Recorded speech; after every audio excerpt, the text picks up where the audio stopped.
तो हिस्ट्री की क्लास में बच्चा अब तक हम पढ़ रहे थे सभी लोग मुगल वंश के बारे में। मुगल वंश जिसका डाउनफॉल अब होता चला जाएगा। मैंने बताया औरंगजेब जो छठा शासक था, एक मजबूत शासक था। इसके बाद क्या होगा, और जो आपके मुगल होंगे ये कमज़ोर होते चले जाएंगे धीरे धीरे, और मुगल इतने कमज़ोर हो जाएंगे कि उनको गद्दी पर बैठने के लिए भी और लोगों का सहारा लेना पड़ेगा। जैसे कि सैयद बंधु होंगे, ईस्ट इंडिया कंपनी का सहारा वो लोग लेंगे, अंग्रेजों का सहारा लेंगे, फ्रांसीसियों का सहारा लेने की वो कोशिश करेंगे। तो उसके बारे में आप सब लोग जानते रहेंगे जब आप आधुनिक इतिहास को पढ़ेंगे। आज मैं आपको बताने जा रहा हूँ मुगल, जो मुगल वंश है उसके अंतिम बादशाह जितने भी हुए, उतने शासक हुए, उनके बारे में। इनके बारे में और ज़्यादा विस्तार से हम कब जानेंगे, ज़्यादा विस्तार से जैसे आप मराठा साम्राज्य पढ़ेंगे तो कुछ पार्ट आप औरंगजेब का वहाँ जानेंगे, है ना। और बाकी के जो शासक हैं, जैसे कि आप मराठा साम्राज्य में जब बाजीराव को जानेंगे तो आप मोहम्मद सारंगीला को और अच्छे से जानेंगे। तो जो चीज़ें आज यहाँ समझने की उनको यहाँ समझते हैं, बाकी को बाद में समझते रहेंगे इतिहास में जैसे आगे चलते रहेंगे। तो औरंगजेब के बारे में हम पढ़ चुके थे 1658 से 1707 तक, 1707 तक। और अकबर के बाद में दूसरा लंबा शासनकाल था। मुगलों में दूसरा सबसे लंबा शासनकाल कितना किसका था? दूसरा सबसे लंबा शासनकाल, सबसे लंबा शासनकाल किसका था? क्या बोलोगे? वो था आपका भैया औरंगजेब का। ओके भैया, याद रखना इस बात को। अब बात आती है बहादुर शाह प्रथम की।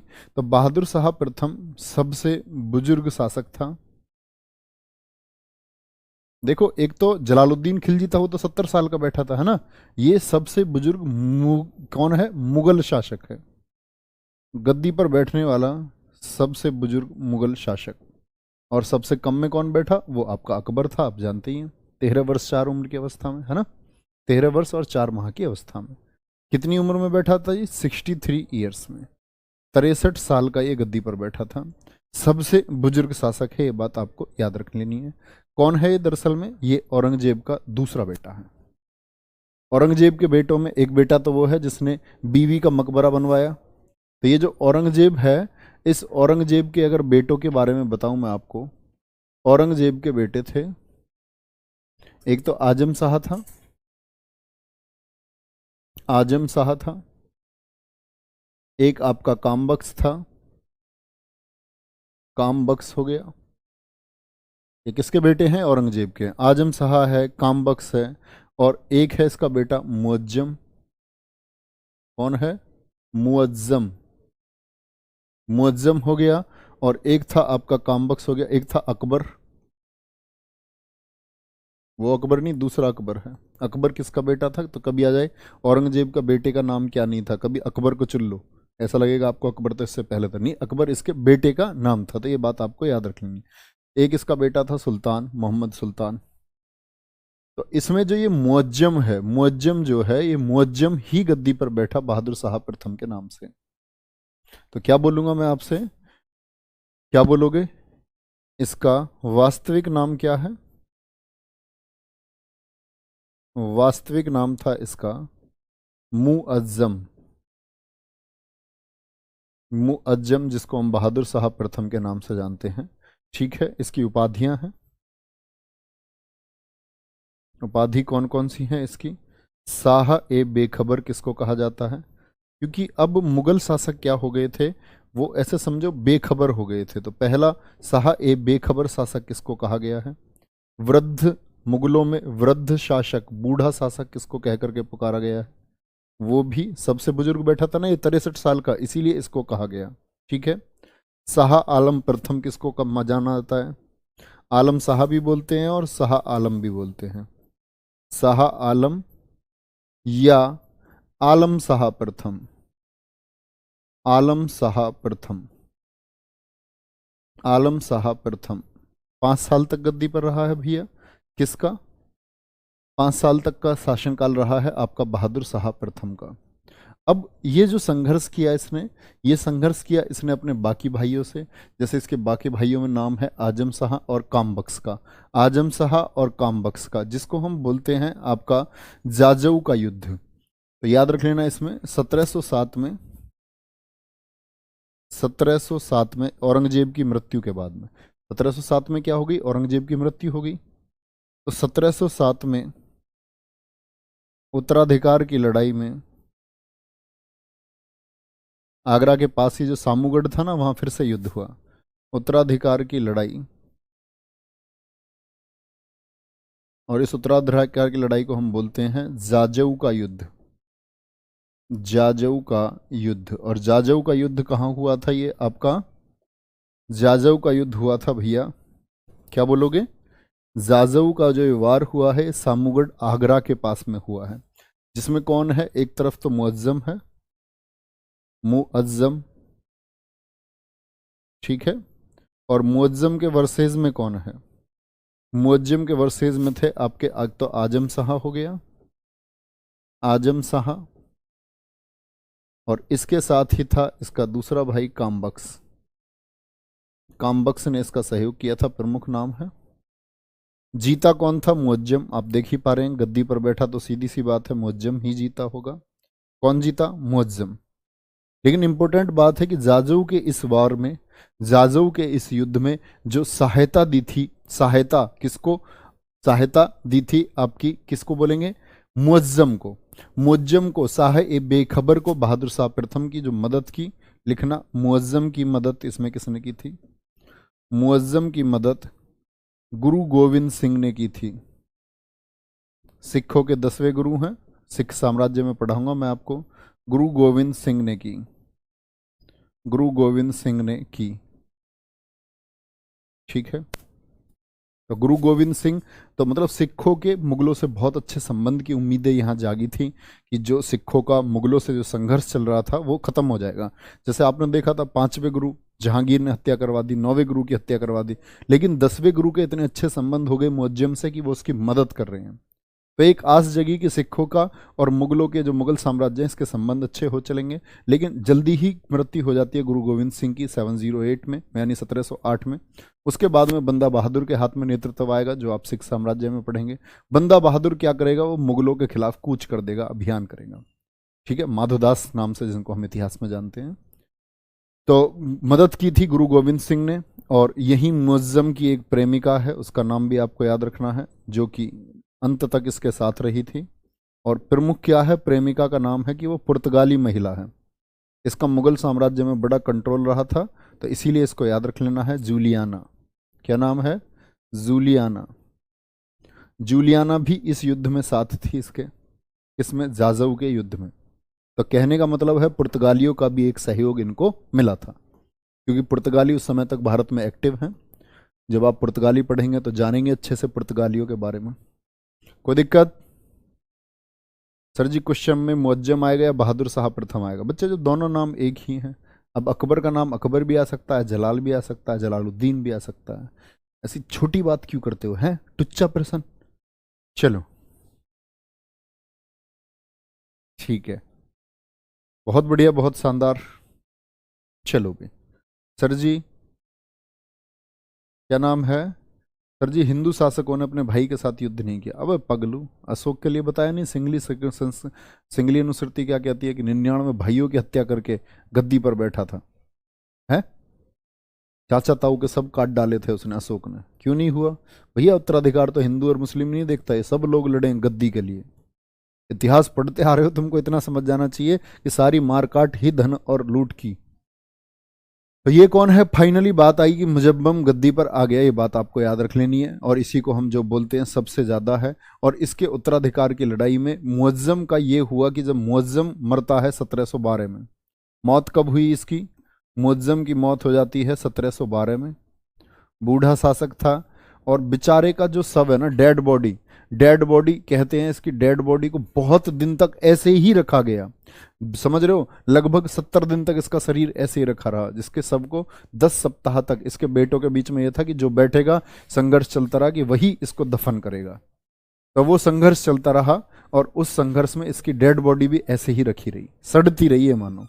तो ये हालत हो गई है अब मुगलों की, ठीक है। इसके बाद में जो ये लड़ाई लड़ रहे हैं, इसके बाद में गद्दी पर आया इसका बेटा जहांदर शाह। क्या बोलोगे? जहांदर शाह। शाह ए बेखबर के बाद में आता है जहांदर शाह। कुल 1 वर्ष रहेगा भैया, 1712 से 1713। 1712 से 1713। इसी को हम कहते हैं लंपट मूर्ख। क्या बोलते हैं? लंपट मूर्ख के नाम से किसको जाना जाता है? जहांदर शाह को जाना जाता है। और ये लंपट मूर्ख किसने कहा है? एक इतिहासकार हुए हैं इरादत खां। इतिहासकार इरादत खां ने कहा है। इरादत खां, सॉरी, इतिहासकार इरादत खां ने कहा है।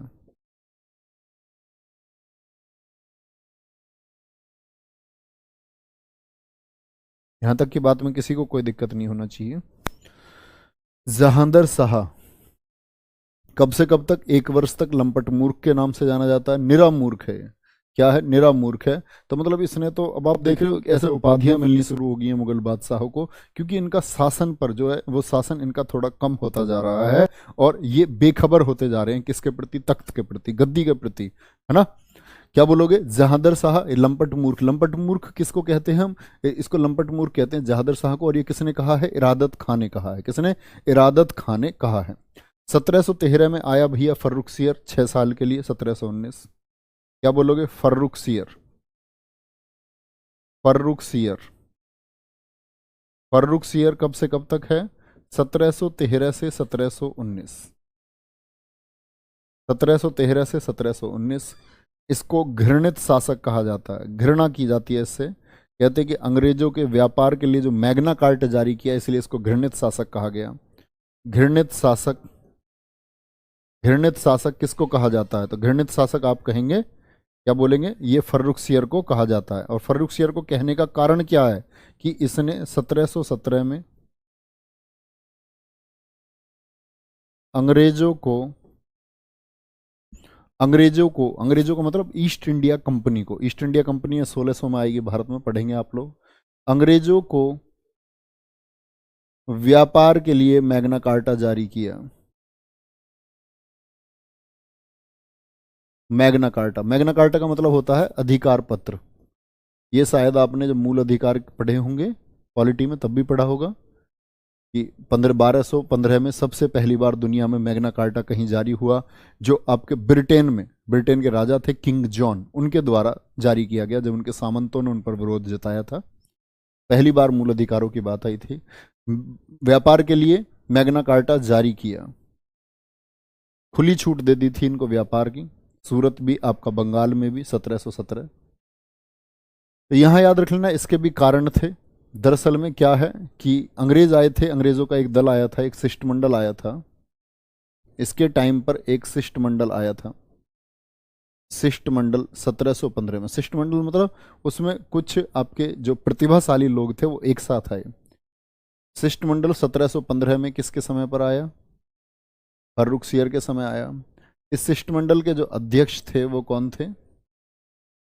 ये थे आपका जॉन सैरेमन, जॉन सुरमन भी जिसको हम बोलते हैं, जॉन सैरेमन। और इसी दल में एक डॉक्टर था, डॉक्टर हैमिल्टन। कौन था? Doctor Hamilton. और यही डॉक्टर हैमिल्टन है कि जब ये दल आया 1715 में, तो उस समय 1715 मतलब 1716 में एक्टिव हुए मुगल शासन में, और बहुत ज़्यादा तबीयत खराब थी और बहुत जख्म हो गए थे किसके शरीर पर? आपका फर्रुखसियर पे। तो फर्रुखसियर दुआ करता था कि कैसे ही करके मेरा शरीर ठीक हो जाए, बेशक से मुझसे कोई दिल्ली का तख्त ले ले। तो डॉक्टर हैमिल्टन, अंग्रेजों की ये चाल काम आई। डॉक्टर हैमिल्टन ने बहुत अच्छा इलाज किया और वो एकदम से स्वस्थ हो गया फर्रुखसियर। फर्रुखसियर बहुत खुश हुआ और इनको व्यापार के लिए मैग्ना कार्टा जारी कर दिया। पढ़ेंगे ये चीज़ भी आप सारे, ठीक है? तो फर्रुखसियर को हम लोग क्या बोलते हैं? घृणित शासक के नाम से जाना जाता है। अब ये जो गद्दी पर बैठा है ना फर्रुखसियर, जैसे फर्रुखसियर को मान लो, तो फर्रुखसियर गद्दी पर बिठाने का काम है लिखना है। तो फर्रुखसियर का जो पिता था अज उस्मान, अज उस्मान की हत्या की थी जहांदर शाह ने। इसने की थी जहांदर शाह ने। और ये जो जहांदर शाह है, इसको याद रख लेना, इस जहांदर शाह की हत्या किसने करवाई थी? ये हत्या करवाई थी आपकी भैया फर्रुखसियर के द्वारा। तो यहां एक बात समझ में आती है, लिखना, फर्रुखसियर को गद्दी पर बिठाने में योगदान, फर्रुखसियर को गद्दी पर बिठाने का श्रेय, यहां आता है नाम सैयद बंधुओं का श्रेय। तो ये क्रेडिट किसको देते हैं हम? सैयद बंधुओं को देते हैं, ठीक है? दिल्ली की गद्दी पर बैठने वाला, क्या बोलते हो यार? अभी तो बताया मैंने आपको, सबसे बुजुर्ग फर्रुखसियर को गद्दी पर बिठाने का श्रेय सैयद बंधुओं को जाता है। सैयद बंधुओं को जाता है। अब आपके दिमाग में प्रश्न आना चाहिए, भैया जी सैयद बंधु कौन है?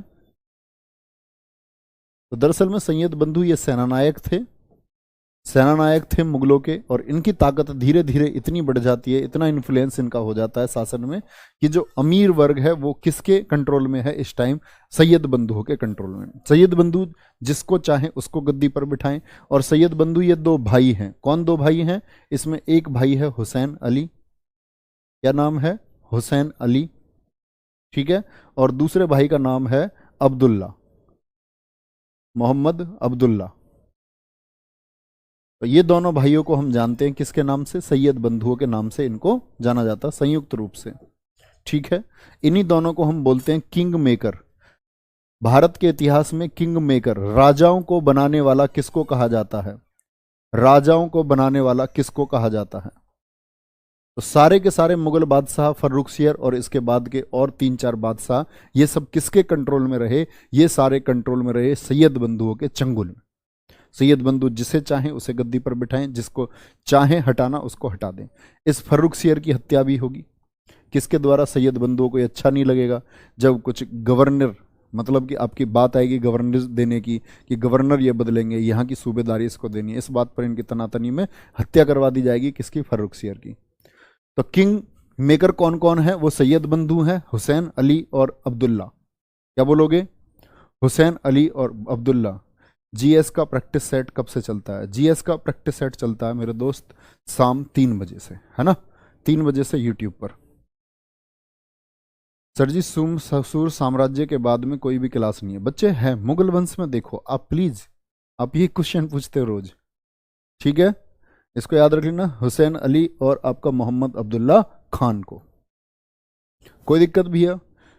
तो सैयद बद्दू गद्दी पर बिठा रहे हैं सबको, जिसको चाहें ये गद्दी पर बिठाएं, जिसको चाहें इसको उठा दें। चलो भाई, जो जयसिंह है, राजा जयसिंह, जयसिंह को सवाई की उपाधि किसने दी थी? जयसिंह को सवाई की उपाधि फर्रुखसियर ने दी। सवाई जयसिंह कहा गया उनको, जब सवाई की उपाधि किसने दी थी? फर्रुख ने दी। फर्रुख लिख लो अब इसको, फर्रुखसियर, फर्रुख ने दी, ठीक है। ये बात याद रख लेना यहां तक। इसके बाद के जो शासक हैं 1719 के बाद के, एक ही साल में कई शासक बदले। जैसे कि फर्रुखसियर के बाद में आपका तब गद्दी पर आता है रफ़ी उद दुर्जत। क्या बोलते हैं? रफ़ी, इसको बोला जाता है रफ़ी उद दुर्जत। ये अगला शासक है भैया, कुछ दिन के लिए बैठा। रफ़ी उद दुर्जत के बाद में रफ़ी उद दौलत, रफ़ी उद दौलत बैठता है गद्दी पर। रफ़ी उद दौलत, इन सबको कौन गद्दी पर बिठा रहा है? जिसके पक्ष में ये आपके सैयद बंधु हैं उसको ये गद्दी पर बिठा रहे हैं। फिर बैठता है आपका कौन? नेकू सियार, सॉरी नेकू सियार। 1719 में बदल जाएंगे इतने ही, और इनकी हत्या कौन करवा देंगे? सैयद बंधु के द्वारा ही इनकी हत्या करवा दी जाएगी। इसके बाद में फिर एक टिकेगा मोहम्मद शाह रंगीला। ये क्यों टिक जाएगा जी? इसकी हत्या क्यों नहीं करवाएंगे शेख बंधु, सॉरी सैयद बंधु? क्योंकि ये उल्टी हत्या करवा देगा। किसकी? ये उल्टी हत्या करवा देगा। किसकी हत्या करवा देगा? ये उल्टी सैयद बंधुओं की हत्या करवा देगा। तो मोहम्मद शाह रंगीला को याद रख लेना है। कब से आएगा? आपका 1719 से लेकर के 1748। अच्छा खासा लंबा शासनकाल है, क्योंकि जो कंट्रोल सैयद बंधुओं का मुगल साम्राज्य पर चल रहा था उसका खात्मा किसने किया? ये किया खात्मा मोहम्मद शाह रंगीला ने। तो याद रख लेना, मोहम्मद शाह रंगीला ने चिंकलिज खां,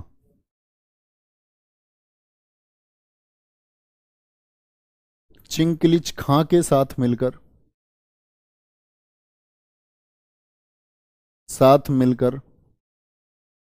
सैयद बंधुओं की हत्या की।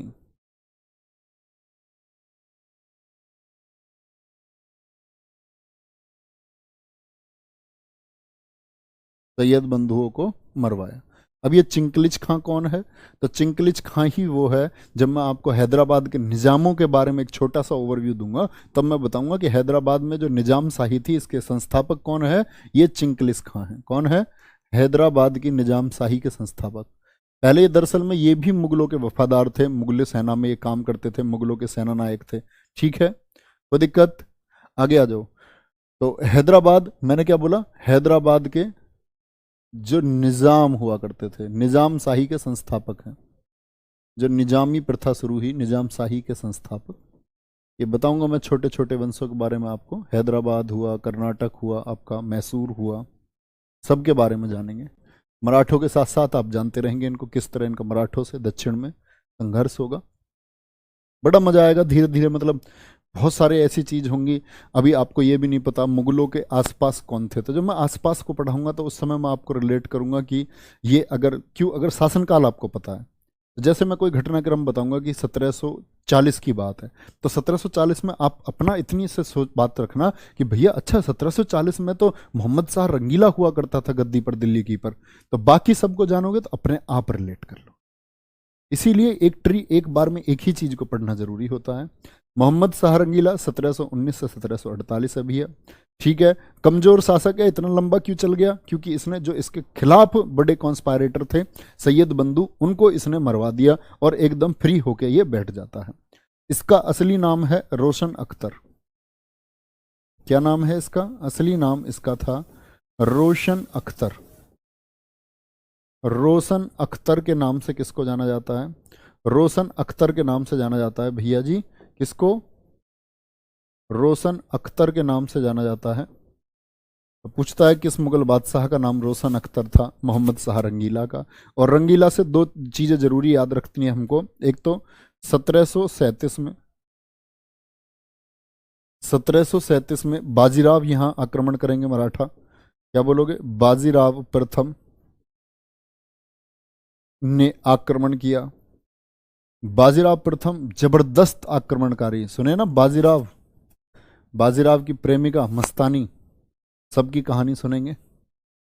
तो बाजीराव ने आक्रमण किया और मात्र 500 सैनिक लेकर के वो आपके महाराष्ट्र से आए और इधर ऐसे हालात कर दिए थे मोहम्मद शाह रंगीला को, कुछ दिन के लिए दिल्ली छोड़ के भागना पड़ गया था, वापस में वो चले गए। ठीक है, तो मराठों का जो है उस समय पर एक बहुत बड़ा स्टैंड होगा, मराठे देश में एक बड़ी शक्ति बन करके उभरेंगे। जो आप मराठे साम्राज्य में पढ़ोगे तो गर्व करोगे, गर्व करोगे उन हिंदुओं पर, है ना, गर्व करोगे आप कि ऐसे मजबूत शासक हुए जिन्होंने बाहरी शक्तियों से जो अत्याचार था उस अत्याचार से हमको मुक्त कराने के लिए अपनी जान न्यौछावर की। चलो भी, तो 1737 में बाजीराव प्रथम ने क्या कर दिया? आक्रमण कर दिया। कोई दिक्कत तो नहीं? कोई दिक्कत नहीं है। बाजीराव प्रथम का आक्रमण एक है। इसके समय पर 1739 में नादिर शाह ने आक्रमण किया। नादिर शाह ने आक्रमण किया। नादिर शाह का जो ये आक्रमण है बड़ा जबरदस्त आक्रमण था। पहले इसके आक्रमण का ये उद्देश्य नहीं था, कहते हैं कि इस पर गोली चला दी जाती है दिल्ली में नादिर शाह पर, जिससे भटक जाता है और इतना भड़क जाता है कि दिल्ली को लूटने और कत्लेआम के आदेश ये दे देता है। और आदेश ऐसे देता है कि एक ही दिन में 40,000 लोगों की गर्दन काट दी जाती है दिल्ली में। नादिर शाह का आक्रमण किया। ये नादिर शाह जो है ना भैया, इसी को हम बोलते हैं ईरान का नेपोलियन। इसके विजय अभियान बड़े जबरदस्त थे। ईरान का नेपोलियन किसको कहा जाता है? नादिर शाह को कहा जाता है। यही आया था जब इसने लूट किया तो कितनी 70 करोड़ रुपए की धनराशि के करीब के जवाहरात लेके गया था। ऐसे नहीं कभी सोचा 2-2 हज़ार के नोट लेके गया होगा। 70 करोड़ रुपए की धनराशि, तख्ते ताउस, और इसी तख्ते ताउस में क्या था? कोहिनूर हीरा। बताया था ना मैंने, शाहजहां ने जड़वाया था। कोहिनूर को ले गया, कोहिनूर को ले गया। चलो, कोई दिक्कत? कोहिनूर को ले गया। शाहजहां तो बड़ा बेचारा, शाहजहां की तो मैंने बताया था ना उम्र भी कैसे कटी थी, औरंगजेब ने उसको बंदी बना लिया था। बनाया था नहीं बनाया था? तो वो ये कहता था कि यार मुझे ऐसी जगह रख ले जहां से ताजमहल मुझे दिखता हो, मेरी पत्नी की याद का। तो यादों में डूबा रहता था। अंतिम टाइम में बंद है तो क्या करे, बुढ़ापे का शरीर है। उसके साथ कौन सी बेटी रहती थी उसकी, जिसने उसके अंतिम समय में सेवा की? जहान आरा। तो वो वहीं से देखता रहता था खिड़की में से ताजमहल को, शाहबुर्ज के उसमें से झांक के, शाहजहां। तो इसको लूट करके कौन ले गया? तख्ते ताउस कोहिनूर को ले गया था नादिर शाह। यानी कि अब मुगल बहुत कमजोर हो चुके हैं, बाहर से आके लुटेरे इनको लूट के ले जा रहे हैं। ठीक है, चलो भाई। इसके बाद में मोहम्मद शाह रंगीला के बाद में आया अहमद शाह। तुम नंबर डाल लेना इन सब शासकों पे। अहमद शाह, अहमद शाह। जैसे मोहम्मद शाह रंगीला से पहले मैंने बताया नेकुशियार, वो 12वां शासक है, 12वां मुगल शासक। ये जो है आपका मोहम्मद शाह रंगीला, ये 13वां मुगल शासक है। 14वां मुगल शासक हुआ आपका अहमद शाह। कौन है? अहमद शाह। कब? 1748 में मोहम्मद शाह रंगीला की मौत के बाद 6 साल के लिए, 1748 से लेकर के 54। कोई महत्वपूर्ण बात नहीं भैया। फिर इसके बाद में आया आलमगीर। क्या बोलोगे? ये जहांदर शाह का बेटा इतने दिन बाद आएगा। सॉरी, जहांदर शाह जो था ना लंपट मूर्ख, उसका बेटा है आलमगीर। आलमगीर द्वितीय के नाम से इसको जाना जाता है। आलमगीर द्वितीय क्यों कहते हैं, कौन बताएगा? वाह, आलमगीर द्वितीय क्यों कह रहे हैं इसको हम? आलमगीर प्रथम क्यों नहीं कह देते हैं? कमेंट सेक्शन में वेट कर रहा हूं, कौन बच्चे बताएगा? चलो बोलो भैया फटाफट से। चलो आगे आएंगे। आलमगीर द्वितीय, आलमगीर द्वितीय, फटाफट बताएंगे भैया। आलमगीर द्वितीय इसको क्यों कह रहे हैं हम लोग? जहादर शाह का ये बेटा था। इसी के समय, अब देखो कहीं मैं बताऊंगा तो इसके समय पर एक प्लासी का युद्ध होगा, अभी बात करने की जरूरत नहीं है, मैं वहां जरूर पूछूंगा आपसे। जब 1757 में मैं आपको प्लासी का युद्ध बताऊंगा या बक्सर का युद्ध 1764 में आपको बताऊंगा, तब मैं पूछूंगा बताओ भैया मुगल बादशाह कौन था। और ये क्वेश्चन पूछे जाते हैं, बहुत पूछे जाते हैं। औरंगजेब भी था सर, बहुत बढ़िया, गजब, बहुत शानदार। तो जब औरंगजेब गद्दी पर बैठा था वो आलमगीर नाम से बैठा था, इसीलिए इसको आलमगीर नहीं बोल सकते हैं, आलमगीर द्वितीय इसको कहा जाएगा। ठीक है, 1754 से 1759 तक रहा। इसी के समय पर याद रख लेना प्लासी का युद्ध बड़ा महत्वपूर्ण है। 1757 प्लासी का युद्ध, या आप इसको पढ़ोगे भी ना भी लिखें तो भी कोई दिक्कत नहीं है, जान जाओगे आप। प्लासी का युद्ध। आलमगीर द्वितीय के बाद में आया भैया शाह आलम। शाह आलम द्वितीय। अब आप समझ गए होंगे इसको शाह आलम द्वितीय क्यों कह रहे हैं, क्योंकि शाह आलम प्रथम तो कौन है? वो बहादुर शाह प्रथम है। शाह बेखबर जो है ना, जो मुअज्जम है, वो है शाह आलम प्रथम, तो इसको बोलेंगे शाह आलम द्वितीय। इसका बहुत लंबा शासनकाल है, क्योंकि इसको अंग्रेज मदद करेंगे भैया। 1760 में बैठेगा और 1806 तक रहेगा।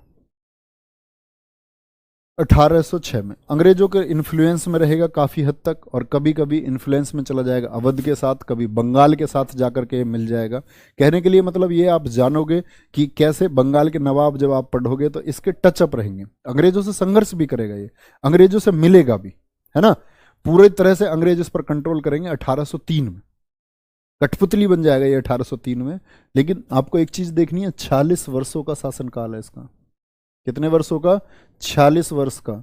और तीसरा सबसे लंबा शासनकाल है मुगलों में, तीसरा सबसे लंबा शासनकाल, तीसरा सबसे लंबा शासनकाल है भैया। किसका है? शाह आलम का, शाह आलम द्वितीय। बहुत सारी चीज होंगी इसके टाइम पर। जो पानीपत का तीसरा युद्ध होगा, पानीपत का, मोहम्मद शाह अब्दाली और मराठों के बीच में, तो मैं आपसे पूछूंगा उस टाइम क्वेश्चन, पानीपत के तीसरे युद्ध के समय दिल्ली में कौन था?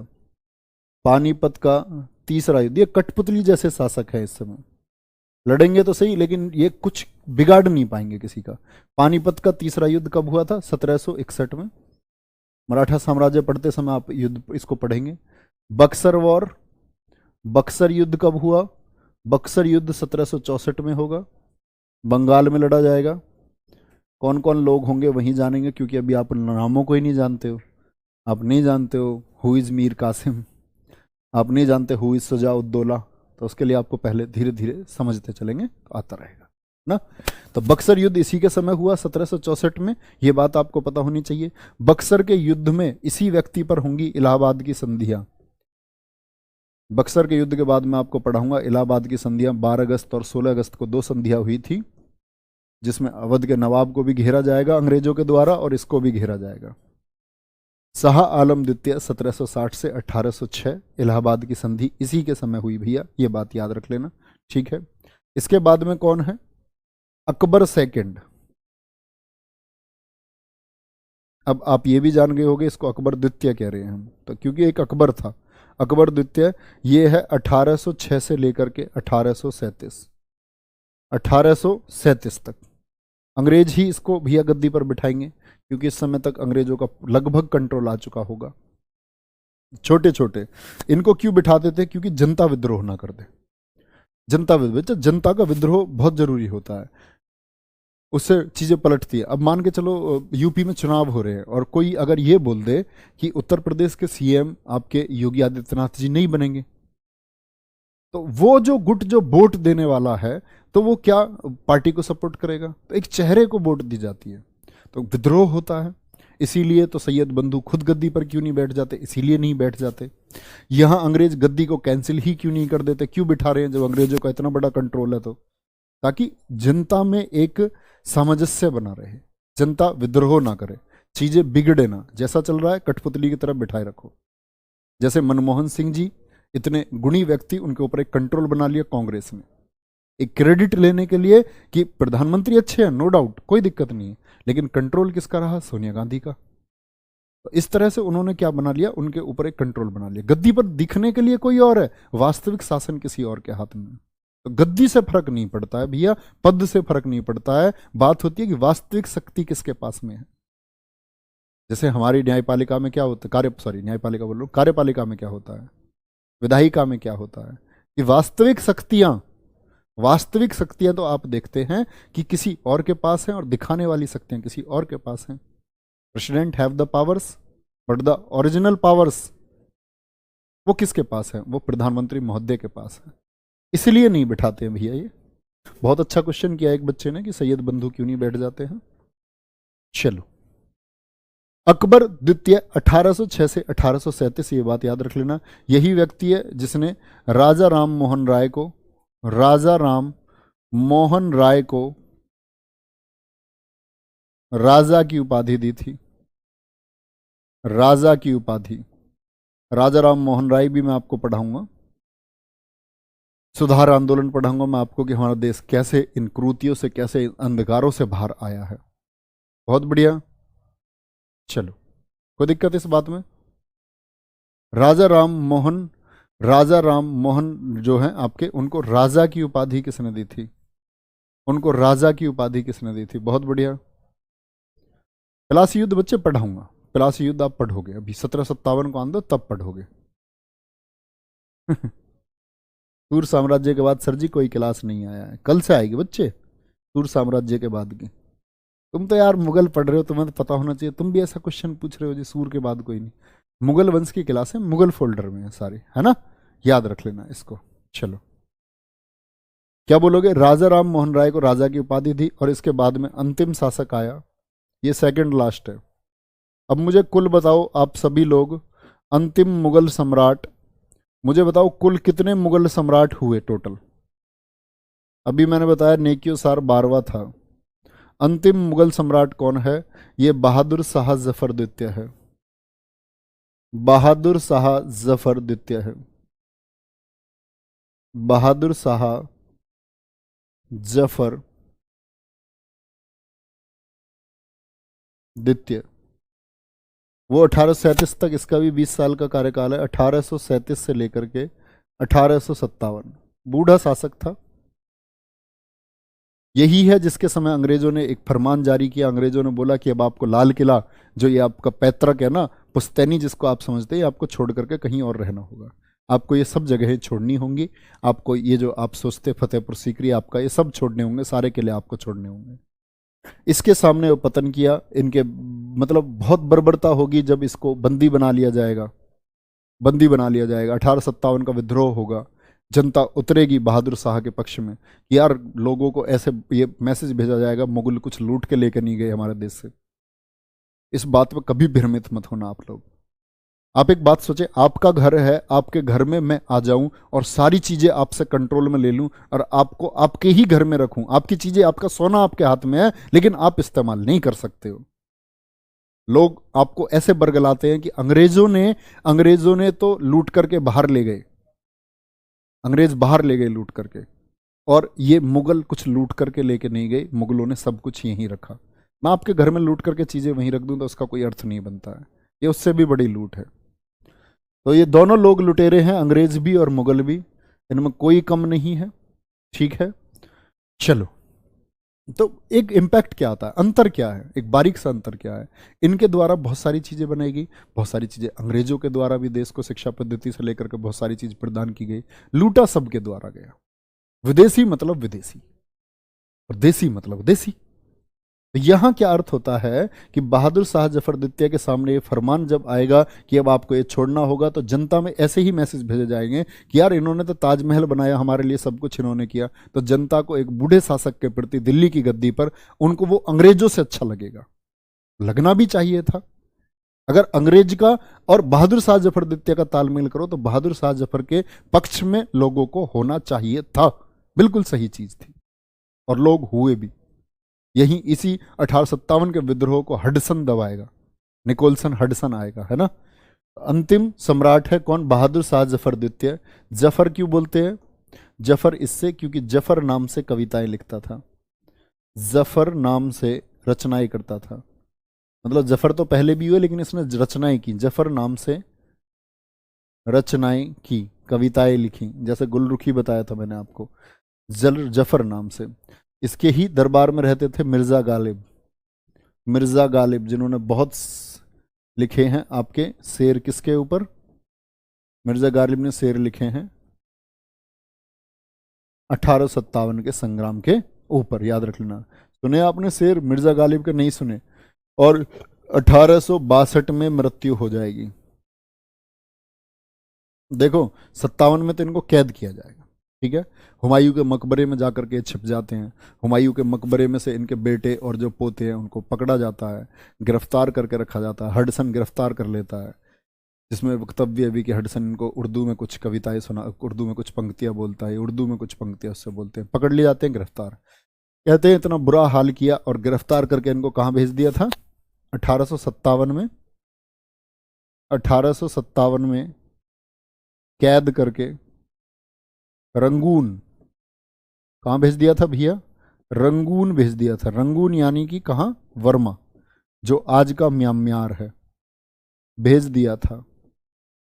और इतना बुरा हाल इसका किया कि जब शुरुआत में इसको भूख लगी, कई दिन भूखा रखा गया, बहादुर शाह जफर द्वितीय को जब भूख लगी तो थाली में इसके बेटों के, इसके पोतों के सिर परोसे गए, इसके सामने गोलियों से भूना गया उसको। तो अंग्रेजों ने इतना अत्याचार किया।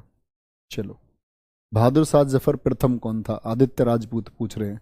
अकल के अंधे, आज क्लास शुरू करते समय बताया मेरे लाल, है नहीं बताया, साहेब बेखबर, बहादुर शाह जफर प्रथम। चलो, कोई दिक्कत हो तो आप लोग बताएंगे। सर जी जफर में नुक्ता लगेगा, अरे वाह मेरे शेर, ये लो लगा दिया, गजब। कोई आपका क्वेश्चन हो तो फटाफट पूछेंगे। रंगून की जेल में भेज दिया था, बिल्कुल ठीक है। सर जी इनके पुत्रों को भी मारा गया था क्या, हाँ जी मारा गया था।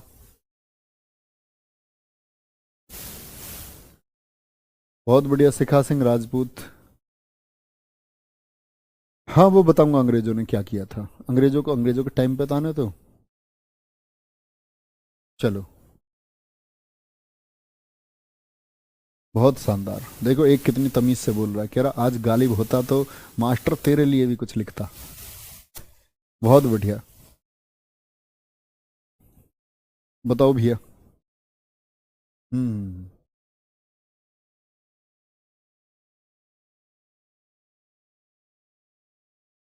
बहुत सही शिवम।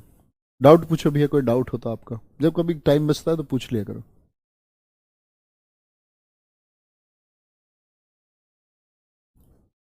बहुत सही, बहुत सही, बहुत सही, बताओ। हाँ जजिया कर, ये अच्छा पूछा बच्चे ने, ये फायदा है। जजिया कर को फाइनली याद रख लेना, जजिया कर को फाइनली खत्म किया, जजिया को मोहम्मद शाह रंगीला ने, मोहम्मद शाह रंगीला ने फाइनली खत्म कर दिया था। जो उसने लगाया था ना 1679 में औरंगजेब ने, जजिया को मोहम्मद शाह रंगीला ने फाइनली खत्म कर दिया था। बहुत बढ़िया। चलो, मराठा साम्राज्य पढ़ेंगे भैया, जरूर पढ़ेंगे।